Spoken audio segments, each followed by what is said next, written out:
بسم اللہ الرحمن الرحیم۔ شروع اللہ کے نام سے جو بڑا مہربان نہایت رحم والا ہے۔ السلام علیکم۔ بیوی سے ہم بستری کے 10 آداب۔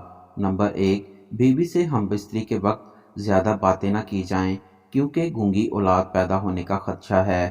نمبر 2، میاں بیوی کو چاہیے کہ ہم بستری کے دوران بالکل ننگے نہ ہوں بلکہ چادر وغیرہ اوڑھ لیں، کیونکہ رسول اللہ صلی اللہ علیہ وآلہ وسلم نے فرمایا کہ جانوروں کی طرح بالکل ننگے ہو کر اپنی بیوی سے ہم بستری نہ کرو، اس طرح کرنے سے اولاد بے حیا پیدا ہونے کا خدشہ ہے۔ نمبر 3، ہم بستری سے فراغت کے بعد میاں اور بیوی دونوں کو چاہیے کہ پیشاب کر لیں، نہیں تو کسی لا علاج مرض میں مبتلا ہونے کا خدشہ ہے۔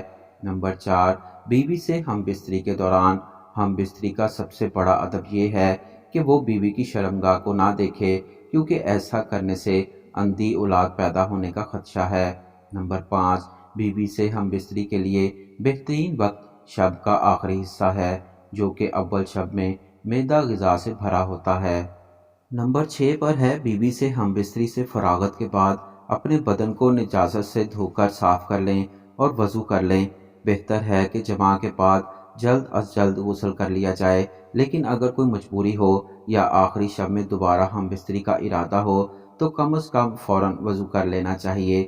نمبر 7 پر ہے بیوی سے ہم بستری کسی ایسی جگہ پر کی جائے جہاں پر کسی غیر کی نظر نہ پڑے، کیونکہ رسول اللہ صلی اللہ علیہ وآلہ وسلم نے ارشاد فرمایا، جو شخص پردے میں چھپ کر بیوی سے جماع نہیں کرتا، اس کے پاس ہونے سے فرشتے علیحدہ ہو جاتے ہیں اور شرمسار ہوتے ہیں، البتہ شیطان قریب ہو جاتا ہے۔ اور نمبر 8 پر بیوی سے ہم بستری کرنے سے پہلے بیوی سے چھیڑ چھاڑ مستحب ہے، اس لیے کہ اگر عورت کی خواہش پوری نہ ہو سکے تو اس صورت میں عورت کو رنج ہوتا ہے اور عورت اپنے خاوند سے نفرت کرنے لگتی ہے۔ نمبر 9 پر خاوند کو اگر احتلام ہو تو وہ بغیر غسل کیے اپنی بیوی سے ہم بستری نہ کرے، ایسا کرنے سے دیوانہ یا بخیل اولاد پیدا ہونے کا اندیشہ ہے۔